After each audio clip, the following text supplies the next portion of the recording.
Kaum muslimin yang semoga dirahmati Allah, berita tentang corona cukup penting saat ini. Kita butuh berita yang benar-benar valid dan bukan berita hoaks, agar pertama, tidak terlalu takut dan panik berlebihan. Misalnya, sampai memborong makanan atau mengungsi ke gunung-gunung. Yang kedua, agar tidak terlalu meremehkan atau dijadikan candaan.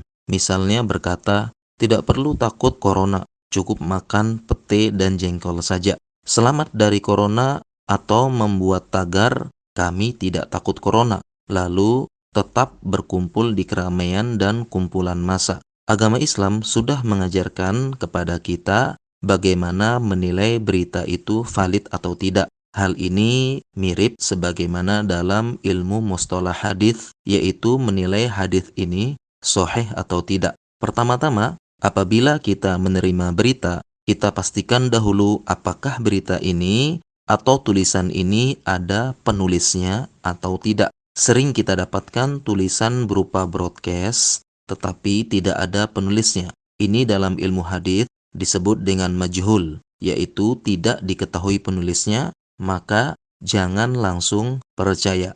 Apabila ada penulisnya atau pembicaranya, kita perlu cari informasi apakah penulis ini kompeten dalam bidang itu atau tidak. Di zaman ini sangat mudah mencari informasi atau biografi seseorang. Misalnya, kita bisa mengecek seseorang ini, nama ini dokter atau tidak dengan melihatnya di situs KKI. Memasukkan namanya di situs, maka akan muncul nama dokternya dan kompetensi spesialisasinya. Sering kita dapati ada tulisan broadcast dengan mencantumkan nama dokter, ternyata dokternya tidak ada dalam situs KKI dan bukan seorang dokter. Ini mirip seperti menelusuri perawi hadis dalam ilmu hadis. Apabila kita sangat ragu-ragu dengan isi tulisan atau video karena agak aneh atau meragukan, kita bisa bertanya kepada ahlinya. Hendaknya kita tidak langsung percaya atau langsung takut sendiri atau langsung meremehkan. Kita bisa mengirimkan tulisan dan video tersebut lalu bertanya kepada ahlinya. Fas'alu ahla dzikri in kuntum la ta'lamun.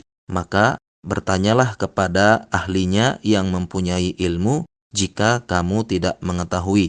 Cara yang lain juga, kita bisa mengecek sumber tulisan tersebut di situs-situs resmi pemerintah, organisasi, maupun instansi terkait. Apabila tidak ada, maka jangan langsung percaya. Semoga Anda, saya, dan kaum muslimin dijauhkan dari menyebarkan berita yang tidak valid, karena ancamannya cukup besar. Rasulullah bersabda, yaktibu bil kasbah tuhmalu anhu hatta tablugul afaq. Seseorang membuat kedustaan dan dia sebarkan mencapai seluruh penjuru dunia. Ini ada ancamannya dalam hadis.